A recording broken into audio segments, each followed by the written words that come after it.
to Roaring Twenties podcast. Today we have on with us Serena Wolf. Serena is a chef, a cookbook author, a blogger, a podcaster. She does it all. She's incredible. If you haven't seen her Instagram, you need to go check it out. She's going to make you want pizza every day. Serena, we're so excited to have you. Thank you for having me. I'm so excited to be here. Yeah, we're going to be talking about my absolute favorite topic, which is food. Good. Thank God. I always like to go into it with somebody being excited about the food. Oh, it is, Brenda, is food not my favorite topic? It is her absolute favorite topic. Like, you're the perfect guest. my dream guest, actually. But Serena, go ahead, introduce yourself. Tell us a little bit about who you are, where you're from, how old you are, and yeah, anything else you want to let us know. I feel like I'm like, how much time do we have? I am Serena. I'm 33. I live in New York, but born and raised in Southern California, which I'm very much missing in the winter. As far as backstory in a nutshell, I went to culinary school in Paris at Cordon Bleu after college and graduated in end of 2011, and knew I didn't want to be in the restaurant world, but was still trying to figure out what direction I wanted to take food. It was the early blogging days, which you both are too young to remember, but it was dark. But we had very colorful backgrounds. Our URLs had like .blogspot.com in them. I took a lot of photos on my BlackBerry. This was pre-iPhone. I love high quality photos. Yeah, they were really unappetizing. And I definitely never thought that it was a remote possibility that would become such a big part of my career. I really just started it to like keep in touch with friends and family at home. This was pre-social media days.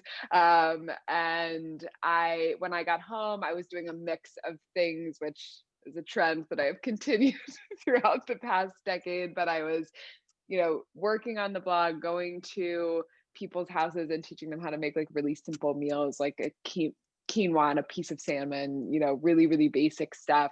I was a private chef for a couple years. I did a lot of freelance recipe development. And eventually that led to my first cookbook, which is The Dude Diet, my second cookbook, The Dude Diet Dinner Time. And we'll talk about that. But then, yeah, I mean, as social, like my sort of style areas, I host an anxiety-centric podcast, very big mental health advocate. I now teach virtual cooking classes. I am very sort of active in the social media sphere, but also pursuing a lot of offline projects. So that's sort of where I am now. I'm really proud of how succinct I was able to keep that today. No, that was awesome. We're gonna get into like it's a very long, winding, unexpected road. So it's difficult to sum up quickly, but no, it's perfect. And honestly, my because we can't be in person with like a glass of wine and some food and some snacks recording, my Zoom decided to cut out on me. So I hope you didn't answer this yet because I would love to know, but I froze for a little if you noticed. So if you could give us a little background, if you haven't already, thank you, Zoom, on where your love for like food began and if you always knew that you wanted to be a chef. I absolutely did not. Nobody in my family cooks. My mom like burned things from time to time growing up. When I went to culinary school, I had literally zero food background. I went on sort of on a whim. I had moved to Paris. I thought at that point I wanted to be a writer, and I was looking for jobs and taking classes at Cordon Bleu as sort of like what I thought was going to be 3 months before I came home and started my like real life after college. And when I arrived, primarily classmates were people who had always dreamt of being chefs or working in the restaurant industry or were already in the restaurant industry and hoping to, move more quickly up the ranks. And I thought I would be sort of roasting chickens and drinking wine. And I had this really fun romantic vision of culinary school in my head, which is deeply absurd.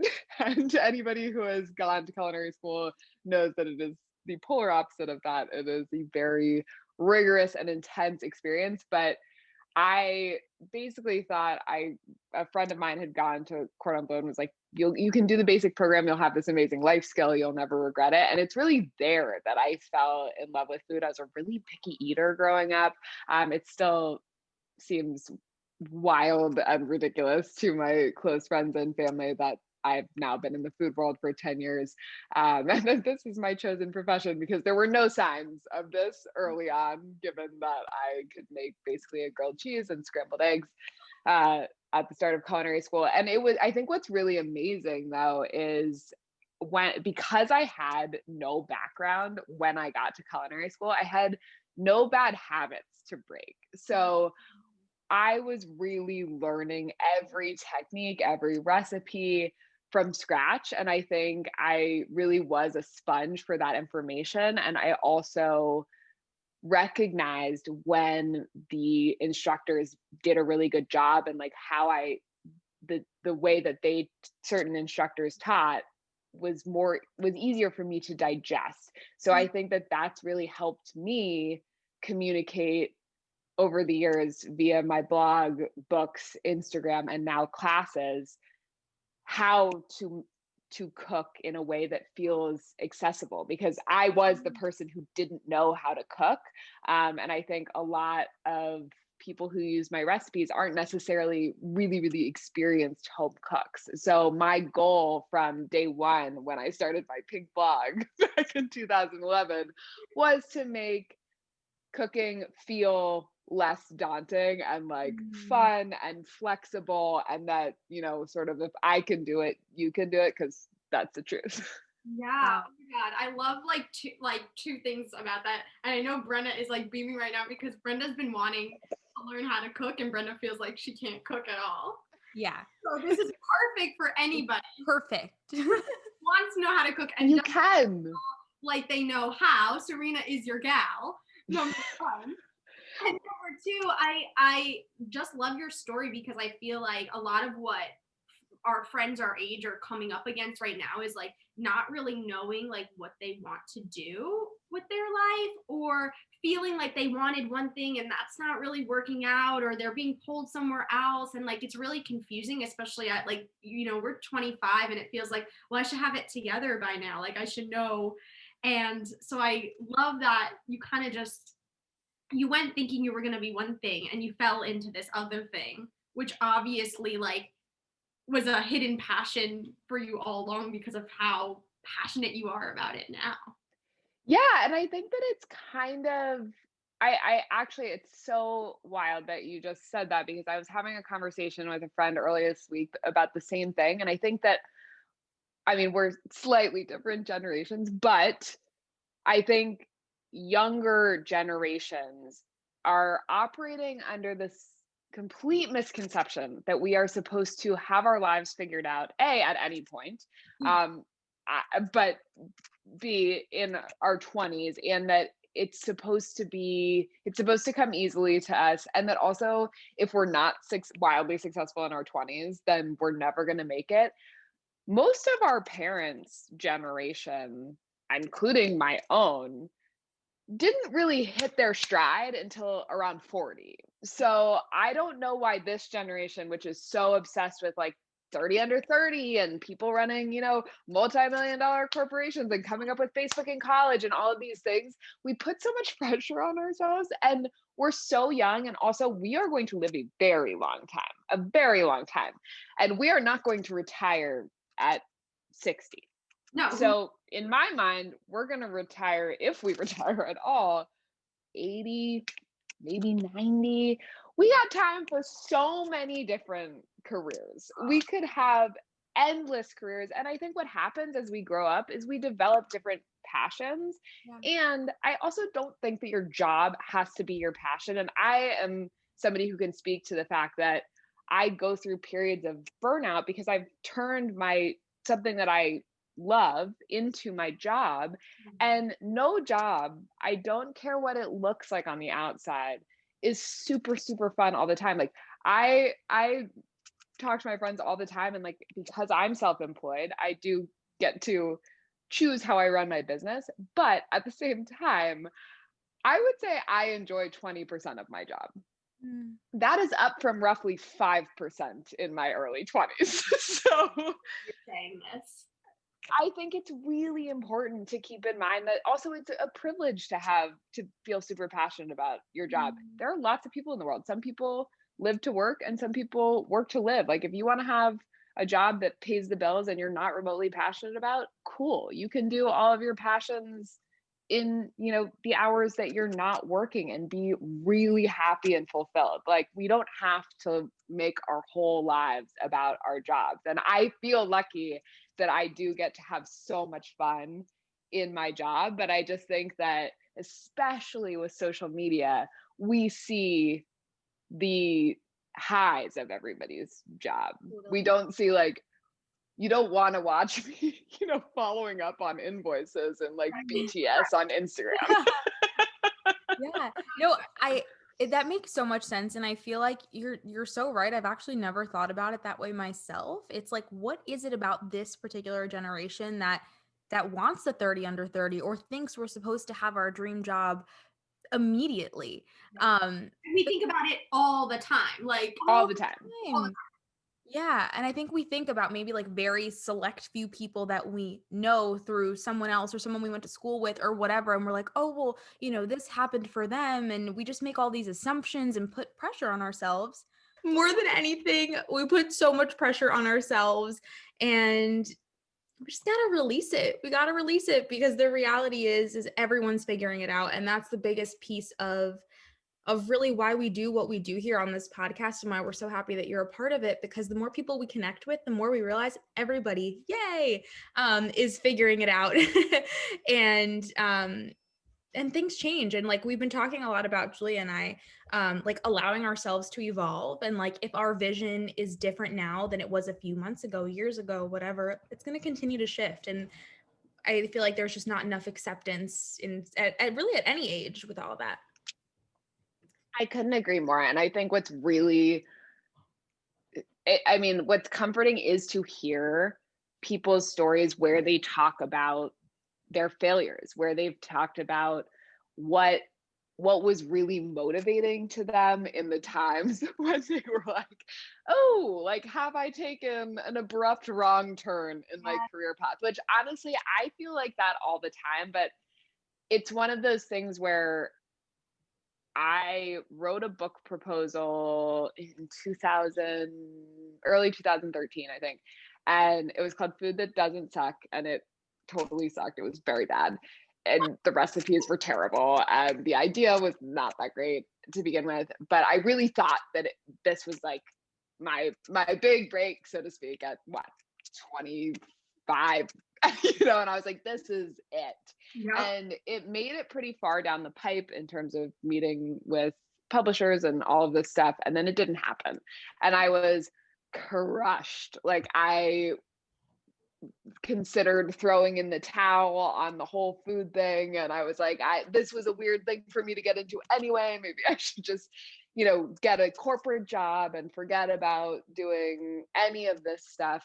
And luckily, my husband, my boyfriend at the time, was like, okay, like, cry it out, and then we're gonna pick yourself back up and like get back on the horse. And I think what my dad always told me, and he just has very funny, like, cliched advice that really hits home in certain scenarios. And one thing that he said was, the same year that Babe Ruth held the home run record, he also held the record for the most number of strikeouts. And I took that to heart. And I personally, especially on Instagram, which I think that's where a lot of people find me and see me, and it's part, for me, it's a community building tool, and that's why I love it. It's not like my primary source of revenue. It's not my full-time job. And I try to talk about this really openly on there, because I do think, even though we all know that Instagram is the highlight reel, it's not the experience that our brain has when we're scrolling. We think that this is somebody's real life, these like accomplishments and whatever. And it's so I don't do it, every day, because I think that would, again, just be beating a dead horse. But it's like, for every cool piece of press, like, look at me in People magazine. It's like, I had 300 pitches that were not responded to. Nobody even acknowledged the email came in, and I think that you're always seeing the product launch or the cool piece of press or the finished book. I'm like, I cried for 2 years. It's wild that you don't see that. And the part of the reason that we don't see that is because we're afraid that people will, I don't know, judge us, and we want things to look aspirational and perfect and inspire people. But I think what I've come to realize is it's almost more inspirational to be like, I made this thing, or I tried this thing, and I'm really proud of it, but it was a struggle. Or I made this thing and it really didn't work out, and this is what I learned from it. And the number of times, I mean, I just have endless examples, and so do all of my friends, of the times that things didn't work out, or we tried something new and it just was a flop. I once made a YouTube series called Shut Up and Smoothie, and I hired my crew, I rented a space, I got the whole thing, and then when we started filming, I was like, oh my God, this is a series of me putting things in a blender and turning it on.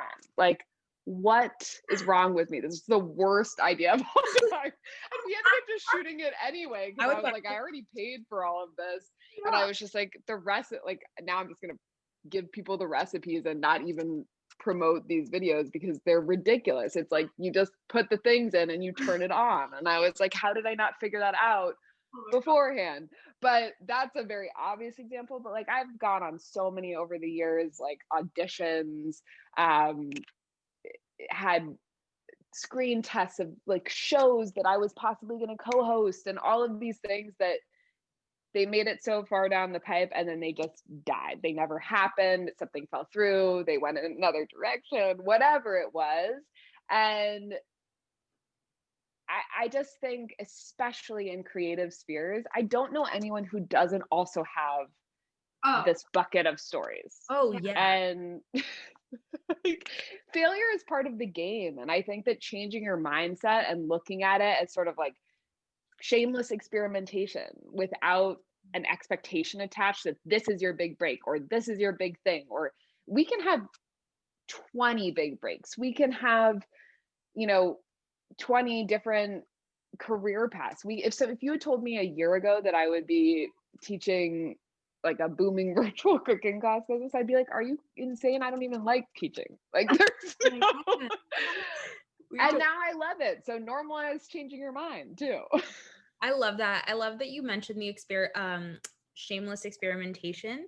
And then also the expectation piece, because I think a big problem that we run into is the expectation that we set for ourselves. And if we don't align with that expectation, that also might shift our desire, but we still sometimes cling to what we expected of ourselves, even if it's not what we desire any longer, because we think we're supposed to. So I think that everyone in their 20s and beyond is going to be really grateful to hear that. And like you said, I think people, even me, like, I'll be super like real with you, like even you saying that, because we see where you are today and we're like, oh my gosh, so inspiring. Look at all the things she's doing.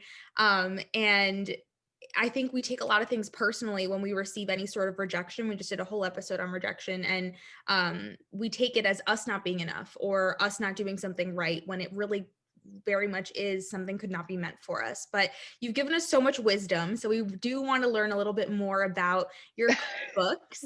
Like the Do Diet and Do Diet Dinner Time. It has an amazing backstory. So can you tell us about the inspiration for the book for anyone who doesn't know? Yes. So the Dude Diet actually started as a column on my blog while it was still pink, and it was inspired by my husband, Logan, who we had just moved in together, and we started dating while I was in culinary school. He loves food more than anyone I've ever met. It's just very, very endearing and also Be able to deeply get hilarious.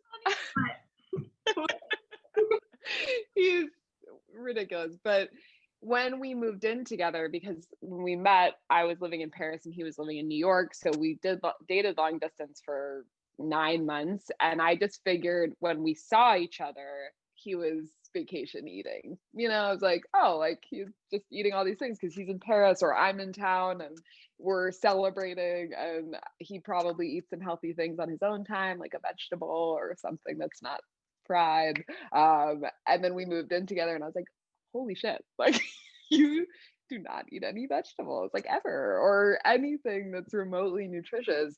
And I knew that he would not change his habits if he felt like it was restrictive in any way, shape, or form, which I support. I don't support, I'm very anti-restriction. But I wanted to prove to him that healthy eating, which he thought meant he had to eat, I don't know, like salads and Greek yogurt and boring, sad things, was truly his view of healthy eating, which I think is shared by a lot of people. And I was like, okay, I need to show I'm not going to convince him here. So I just started revamping his favorite recipes. And these were not complicated things. These are like chicken fingers, lasagna and cheesesteaks, these things. And just not using, you know, cashew cheese and like, you know, replacing everything. It was just, how can I work in more vegetables? How can I get some whole grains in there? Get him to eat some leaner meats. And that was what I started doing, just making these simple swaps. And he loved all of these things. And I was like, wait, I could be onto something here. Cause I think he was the perfect example of somebody who didn't want to switch to a diet lifestyle. He just wanted to eat a little bit better and feel a little bit better and still eat all the things that he loved. So I wrote a one-off post on the blog thinking, you know, making a joke and calling it the dude diet, which, to clarify, I think it's very confusing this day and age. Having come up with the dude diet in 2011, very different times. Now it's very confusing because people are like, I don't want to be on a diet. I was like, it's not a real diet. It's just some fun alliteration. But there was such a good response to this blog post from men and women being like, do you have more of these recipes? Like, I really love chicken fingers and I would love to not feel terrible every time I eat them. And it became a weekly column, and that really was when the blog was starting to take off. And this was after my first failed book proposal. And I had a new book agent who was like, I've read everything you've ever written. The Dude Diet is your book. It's your only book. It's the only book that you can sell. And I think what's really important to acknowledge in the publishing industry is if you don't have a huge following or you're not a celebrity, you need to have sort of a really clear hook to your book. And for me, that was the Dude Diet, because there wasn't, at that point, the paleo diet and like plant-based cookbooks were really taking off, but there wasn't a lot in the middle for people who just wanted to eat a little bit better, and doesn't have any obscure ingredients. It's really sort of targeted towards people who may not have a ton of experience in the kitchen. And so that first cookbook is really all of the favorites, like all of the classic things that you can think that you would crave, from beef and broccoli and like pad thai. There's a whole takeout favorites chapter, to like the classics like spaghetti and meatballs and chicken parm and cheesesteaks and that kind of stuff. There's a whole game day chapter because that's like Logan's entire style of eating. It's just like Super Bowl Sunday is how he would probably describe his general eating inclinations. And there's also a cocktail chapter and desserts and all of these things. And it's really meant to make people laugh. It doesn't hit home with everyone. I love reading Amazon reviews that are like 1-star cussing. Like, you know, there's a lot of F-bombs in there, and it's just, It's meant to be fun. Yeah, Right, yeah. And I just love it because I think, there obviously is this big misconception that you have to like either like eat, all these alternatives and like be vegan Yes. and gluten free and dairy free and everything, or you're eating like crap. And like, no, you can make good foods taste good. You can add, still eat some fun stuff and add in extra vegetables, whole grains. Like that's what I really love about the Do diet is that it's like you don't have to be so extreme if you don't want to. No, exactly. And I really don't think that dieting is sustainable long term. And every time there's a new shiny diet, I'm always like, I cannot see any of us at 80 like sitting around the dinner table and somebody is like, would you like a warm baguette? And it's like, oh, I'm keto. Like, we're not going to be doing that. I don't. So I'm like,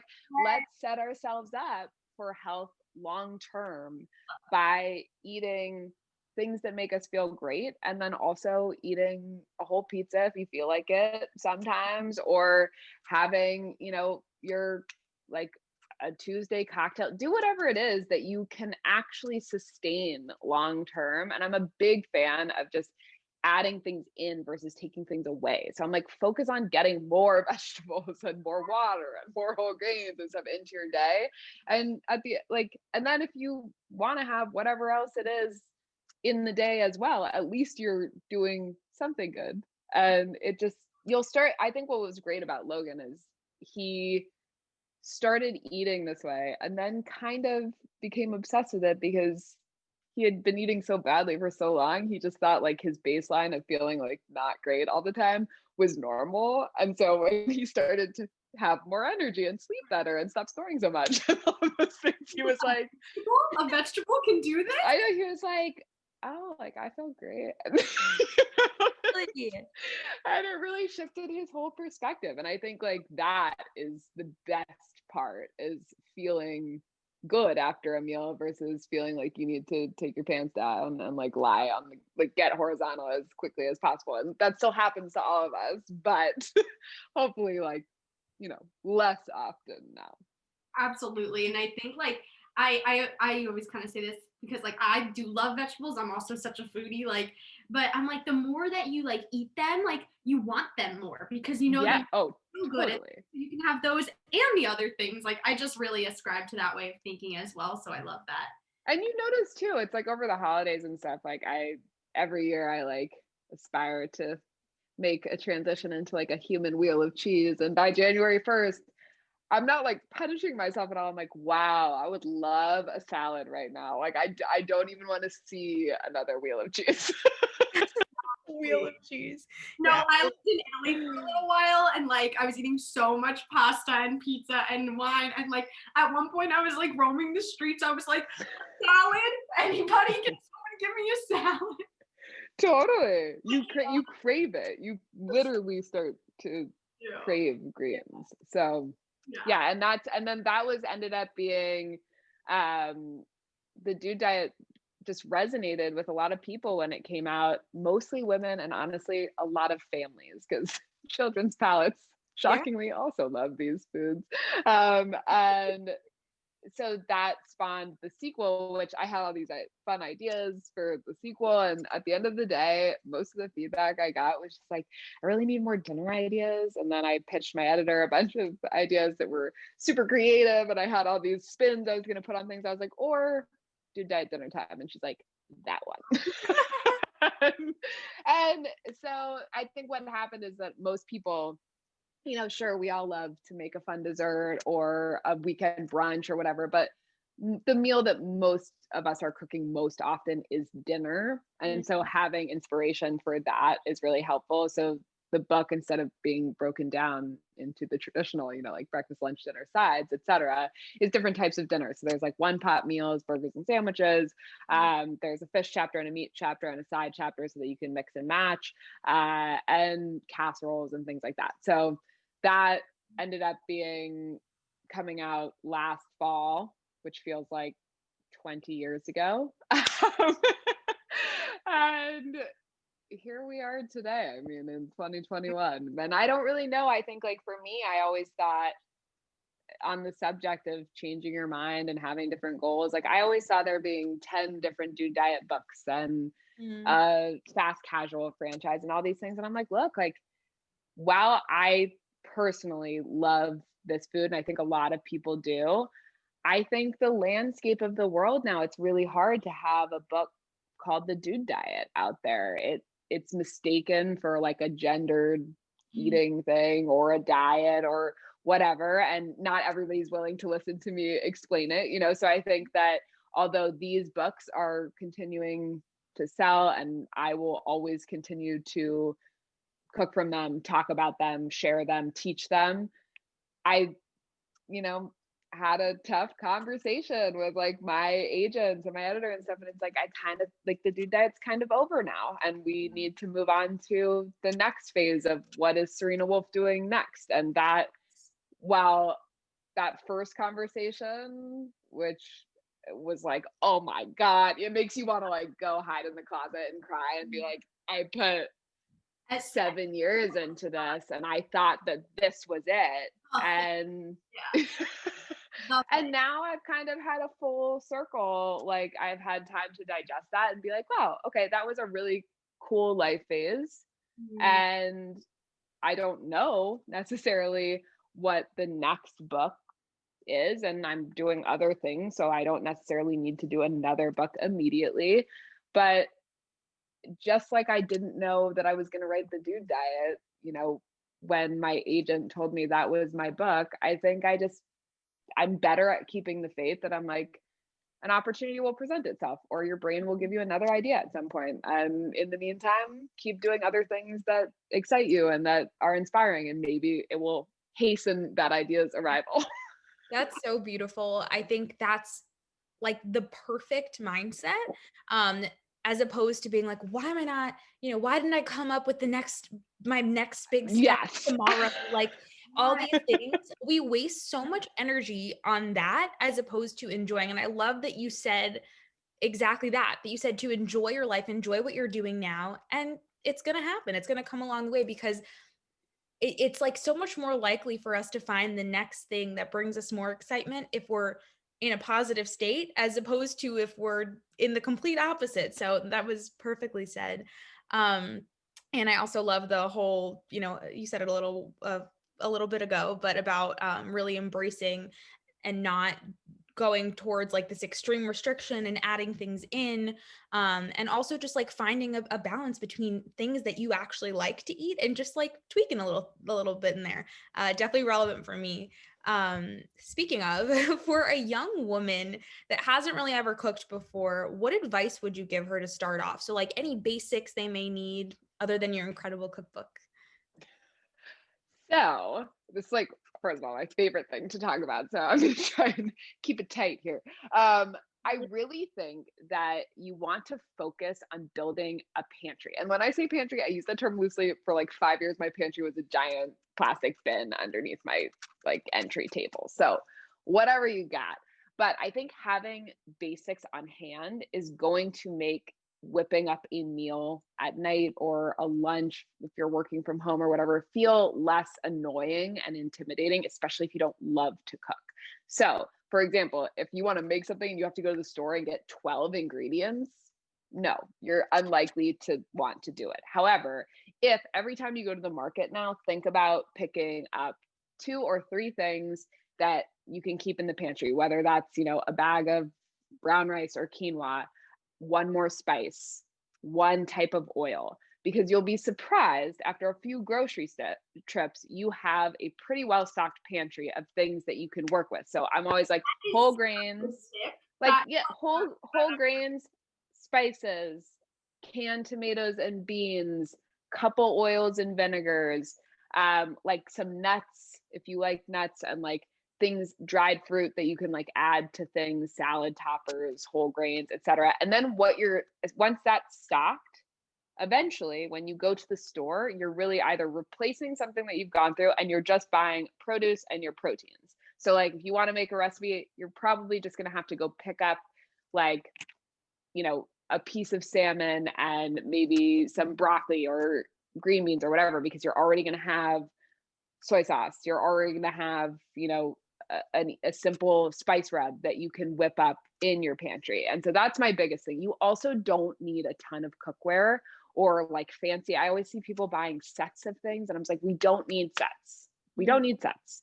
Also, like I'm like, this is the genius of marketing is we've always envisioned cookware sets and knife sets. We think we need them. And so brands are just able to sell you something that's very expensive when it's like, I have never seen anybody use like the 10-inch skillet or the like giant stock pot. Like we need a 12-inch skillet and an 8-inch skillet and something that we can use for like soup, stews, pastas, like all things.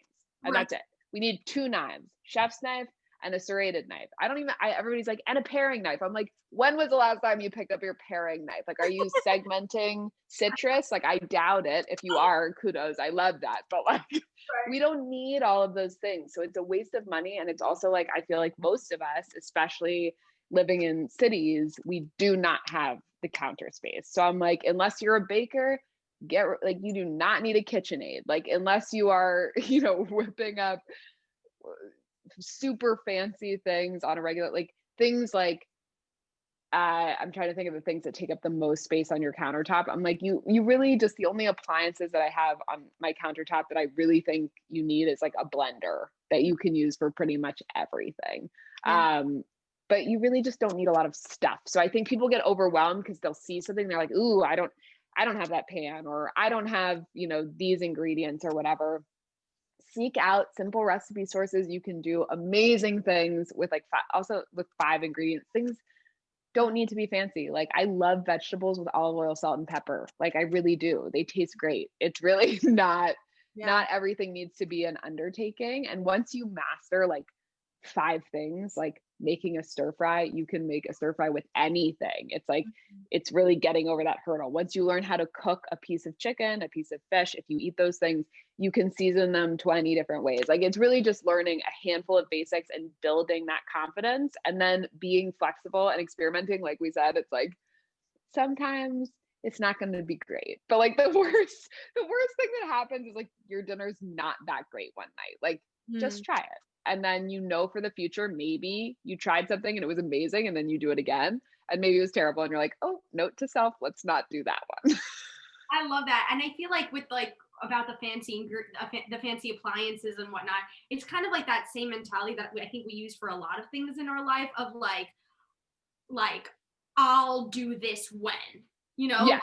I can't start working out because I don't have a full gym in my house, or like I think we use that mentality a lot as excuse making, for lack of a better word. But like I love that you kind of shattered that image of like you don't have to have all these things. It can be pretty simple. Like all my cookware is from Home Goods. Like it's cheap as who cares? But I use it all the time and it does its job, and like it is what it is. Totally. And I think that is something, especially these days, where everybody is consuming a ton of recipes or fitness advice or all of these things from people online. My shtick basically is I'm always reminding people that the people that you're following, unless it's a close personal friend of yours, are likely doing a job. So why would you compare your food or cookware to mine? Like I am a professional chef whose job it is to show up and make their food look good. If my food doesn't look better than yours, like I'm doing a shitty job. Like that is my job. Like we do not compare. Like I would never compare my body or fitness setup to a fitness instructor on Instagram because it is their job to work out all day. Same thing applies to a stylist or an interior designer, but we forget that. We just follow people, and because they chat with us and whatever, we're like, oh, they're just a normal person with a beautiful house. And it's like, no, they are a normal person, but they're also an interior designer with a beautiful house.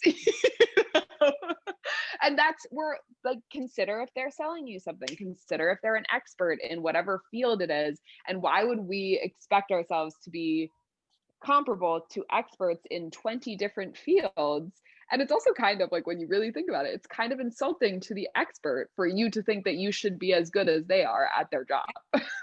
It's such a good check your perspective kind of thing, because it really Yeah. so true. And because I think it goes back to like Instagram, because everybody's so accessible to you, like you feel like you know them or you're in their home or blah blah, and it's like sometimes you have to realize, like, take a step back. Not the truth, but I love that. But the other thing I hear of a little bit more of excuse making, other than just like not having the appliances or the fancy things, are I don't have time. What's your advice for the woman that is like, I don't have time to cook myself dinner? I think that is definitely the number one barrier to cooking in general. And I think that I do think meal planning can be really helpful in that respect. If you can take, I don't know, people always suggest doing it on Sunday, and I'm like, I don't want to do that on the weekend. Do it on Monday. Like, have Monday be your takeout day and do your planning on Monday. But plan out a couple things that you want to make, and then whenever you're making something, unless it's a fresh piece of fish or something, but if it's anything that can be frozen, so a soup, a stew, a casserole, or can be eaten as leftovers, make twice the amount. Freeze a batch so that you can have it later. I'm a big fan of that because I'm not somebody who likes to eat the same thing multiple days in a row. So if I can freeze half, then I know it's in the freezer for a night that I don't want to cook, and it's going to be, weeks from then. So I'll be excited to have that again. Make double something that, whether it's like a massage kale salad or a stir fry or something that you can then repurpose in a slightly different way the next day. So for example, you could take, something that was a stir fry and add broth and noodles to it and have sort of like a noodly veggie bowl thing. You could take roasted vegetables that you made for like chicken or fish that you had and put those inside of a quesadilla, or mix them with a grain or a kale salad or something. And it's just a little bit different, so you get excited about it. Also, if you're making a component, like you need quinoa or brown rice or something for a recipe, make like 3x as much, and then you have that in the fridge throughout the week. So if you're somebody like me, again, who doesn't like to eat the same thing over and over, then just double down on easy things. Or if you're making something like a casserole or a soup or something where it needs like 30 minutes of simmer time, use those 30 minutes to make another quick recipe that will keep well in the fridge, so that you don't necessarily have to cook every single day. I love all those tips. That's great, especially with the freezing, because I'm the type of person, I'm like, I don't really get meal prepping because like I can't eat the same thing all the time. But I love that. Yeah. No, that's super helpful. And also, even just like briefly what you said before about like the spices and the simple things, like you said, literally salt, pepper, and olive oil. Julia always cooks for me. She does, like, no lie. She's like, okay, you'll come over to my house and I'll cook for you. I'm like, yeah, sure. But it's like the not overcomplicating it type of piece always like baffles me, because it seems so complicated. So I feel like everything you've shared with us, between what to keep in your kitchen, how to go about it, you can double up on meals and actually freeze them and save them and like make your life easier. Like, there is a way beyond what seems so like all consuming, even for myself now, to make my life easier, because we're in a very busy season right now with podcasting and work and all these things. I've been meal prepping, but my meals are so boring, and honestly I never look forward to them. So I look forward to when Julia cooks me dinner. But I'm definitely going to check out all your resources, and I hope anyone who's in the same boat as me does the same. But to kind of switch gears a little bit, because you have provided so much insight on this topic, like more than we even knew we would dive into. And we want to talk a little bit about anxiety. You know it very well. And you host a podcast called Spiraling. Love the name. What gave you the idea for the show? So, funnily enough, my friend Katie Dalebout, who co-hosts Spiraling with me, has hosted a podcast. She's similar to my early blogging days. She started her podcast, I think, 8 years ago now. And it's called Let It Out, and it's fantastic, and everybody should check it out. And it's really cool, like if you want to go back and listen to episodes when she was like, 22 versus 29, it's really cool to see that arc. But we had mutual friends, and she had me as a guest on her podcast in January of 2019. And we ended up having a 2-hour conversation on her podcast, and she had all of these questions prepared, and she got to like 2 because the second one was about anxiety, and we spent the entire podcast talking about anxiety together. And we were I have been dealing with anxiety since I was 22, so 11 years now. But Katie had sort of she'd dealt with depression for a long time, but had really only like developed anxiety in the months leading up to our conversation. So she was sort of just figuring it out. And we had this really amazing conversation. And afterwards we were like, I feel like people need to hear more of these conversations that the experience of anxiety is so different for everyone. And we really just had different experiences, but there was that underlying sort of, we were in it together, and we hatched this idea. We spent months like planning out how we were going to figure out the best way to do this. So it wasn't just like us chatting about what we were anxious about. And then we launched the podcast in the summer of 2019. And it's very much a passion project for both of us. We didn't even have any ads or anything the second season because we just love doing it. We built a really great community around it. We didn't know whether anybody would listen or care, honestly. And I think what has our kind of, it's like we talked about before about having no expectations for something. We kind of were like, well, if nobody listens to it, it doesn't really matter, right? Like nothing bad happens if nobody listens. And if people do listen and feel sort of comforted and less alone, and also like they can laugh about things, like I think what I really struggled with when I first developed anxiety was like all of the people talking about it. It was like really depressing, which is ironic. Like it just felt really sort of sad. And I think what our goal and what my goal has always been in openly talking about my mental health, which I didn't do for years. And then once I kind of came clean about it, I felt like this weight had been lifted, because I think anxiety, first of all, I think anxious people are the best. But I also think that there is something to be said for like carrying around something and kind of trying to hide it makes it feel shameful when it really isn't. So many people deal with anxiety, like so many. And I don't think anybody really realizes that, because every time I talk about my anxiety on the podcast, on social media, on my blog, I get like, I'm not exaggerating when I get like, I will say something about anxiety on Instagram and my DMs, like it's like boom, boom, boom, boom, boom, boom, hundreds. And I will share that with people. I will share screenshots, because I think I get these DMs who are like, thanks for, letting me feel less crazy or feel less alone. I'm like, it's not you and me in this together. It is literally, but I was like, there are hundreds and hundreds of people in this small Instagram community who are also going through this. Like it is not 2 people, it's hundreds, thousands in this like tiny group. Like imagine in the world how many people also feel this way. And I think for me, I'm just like, anxiety is a small part of who I am. And it's something that I deal with. I don't like to say like I struggle with. I don't like to use this like doom and gloom language. Like it's something I deal with. I'm constantly I'm an anxious person.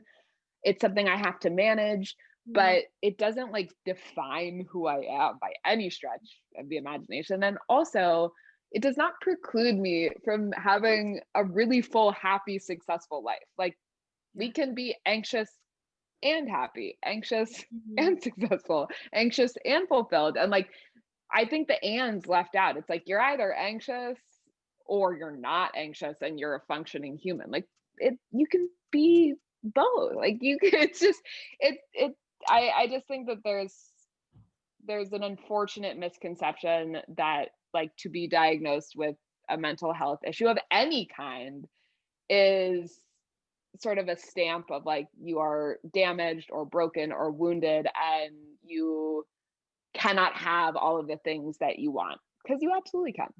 100%. I seriously think that is, first of all, our missions, our like intentions, all that stuff are so aligned. That's a huge reason why we started this podcast as well, because we were having these conversations and we're like, I think other people like feel this or need to hear this. Yeah. But everybody's 20s absolutely insane. like what the heck? But what you said, oh no, I lost my train of thought. Oh man, it was a good one, you guys. I feel like that happens more and more these days. Right. It's right. Go ahead, Ju. Just with the more we talk about it, the more people do get to say me too. And I think it shows you, like what you said before, like, because I think it's easy to grasp the concept when you see a successful person who has anxiety. You're like, you think, but they're successful, you know? Yeah. And like, it's hard to put this into words. Like, even though you're like, I know that successful person has anxiety, but they're successful, it's the but when it can be more of a conversation and it's an and it's like, you can be successful and have anxiety. And there's so many people that are dealing with it. And what the best thing is to do is just to talk about it. Like, and everyone just wants to feel less alone. 100%. Could not agree more. And that's kind of what I remembered I was going to say with like that fear of being identified as something and like being stamped as being damaged or broken, or honestly, because we do have this idea that like other people's opinions weigh a lot on most people.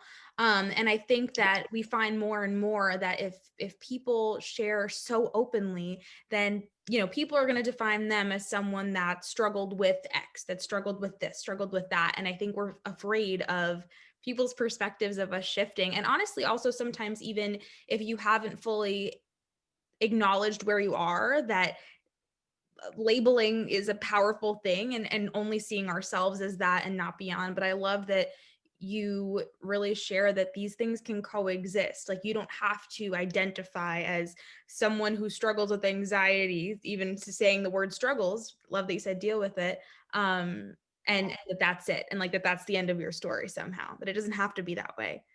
No, and I think that also talking about it openly and talking about things like, hey, like you need to be on medication, go on medication. Like if you like, I know everybody makes this analogy, but it's like if you went into the doctor and you were like, I have this stomach issue, and they were like, oh, like here's how you fix it or make it better, or like would you not take pain medication for your broken arm? Like why wouldn't you take medication for, I want to say your broken brain, but for something that needs help? And same thing with going to therapy. It's like, I think our generation is much more open to therapy, but still, I mean, it's there is a stigma attached to it for some people. And I think normalizing trying new things to manage your anxiety. Like what sucks is that sometimes things that have really helped in the past stop working.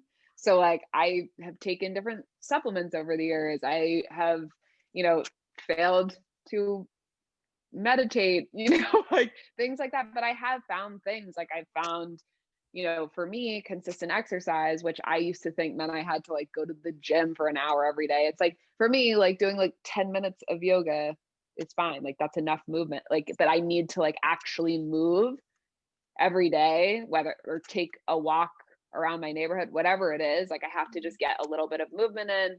I don't drink enough water. I mean, I'm better about it now, but like dehydration is a big anxiety trigger for a lot of us. So like recognizing that and being like, oh, have a glass of water. That's like when you watch TV and something terrible happens and somebody's like, can I get you a glass of water? It's literally because dehydration can be an anxiety trigger. But I think And it's really like all these simple things that I think, if everybody shares openly about what they're going through, especially right now, Mhm. like there is this, I think we all have also gotten sort of locked into a comparative suffering spiral. Those of us who are not healthcare workers, frontline workers, happen to be safe, happen to, you know, be still have jobs, like things like this. We're like, well, we can't complain, but like we are also locked in our houses and like haven't seen our friends or family, and like it's terrible and it is very detrimental to our mental health. And there are a lot of alarming studies coming out about, the instance of depression, anxiety being wildly rampant right now. And I'm sure there's going to be somebody listening who did not experience anxiety prior to this year. And I think I really like, my heart goes out especially to those people, because the early stages of anxiety are the scariest because you don't know what the fuck's happening. So like you have a panic attack for the first time, terrifying. You think you're dying. So, I remember my first one like clear as day, because like me too. You were dying. be okay. It's gonna be all right. Yeah. So. But I mean, we could talk about this like forever. This could be a whole nother episode.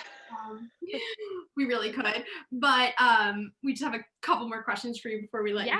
You've been so incredible. You mentioned a couple like routine things that you do. Yeah. Do you have like daily practices, rituals, routines that you do every day? And if so, I do. So when I wake up, I take a dropper of CBD. I take 2 apple cider vinegar gummies, which are vinegar gummies. Yes, they're delicious, and which is primary. Like I have a gummy fetish of all kinds, like vitamins, actual gummy bears, Sour Patch Kids, etc. Tell me what gummy. Yes, they're Goli Nutrition apple cider vinegar gummies. I have been taking them for like a year now. I love them.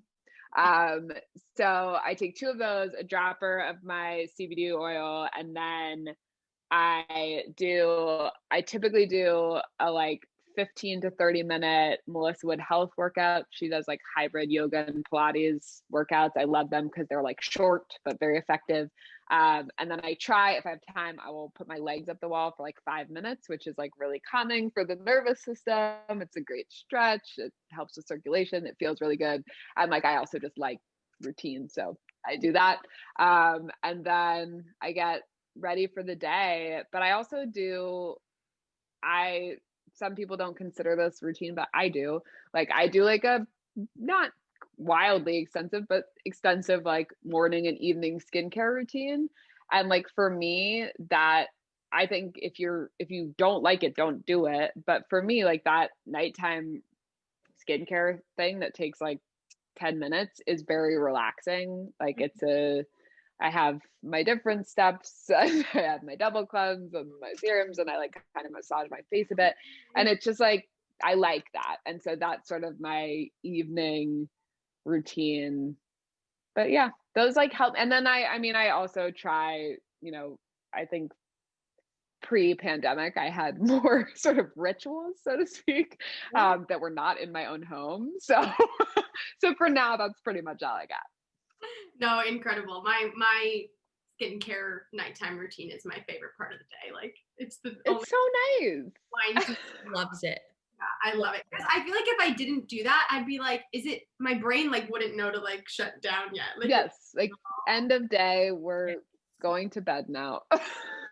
She's the type of person that brings like the double cleanse, the 10-step routine to a sleepover. Like I feel like normally people at a sleepover use like a singular like a wipe and like that's that. But no, you are a woman after my own heart. That's me. Yeah, also, I will be like blackout drunk and doing my double cleanse. Like there's no my rule ever is never go to sleep with your makeup on. Like never. Yes. Growing up while you're doing it, like I don't care. It doesn't matter. Take it off. I remember like one of my best friends sent me a hilarious meme recently that was like a girl like dancing on like a bar and like stumbling out of like getting home and then like doing a 10-step skincare routine. And there was like, get you a girl who can do both. And I was like, yep. You know what's important. I love it. Serena, if you could tell your 20-year-old self one thing, what would it be? Oh man. I think it would like, this is also a piece of advice. One of my dad's cliche pieces of advice, but he always says you can't connect the dots going forward. You can only connect them going back.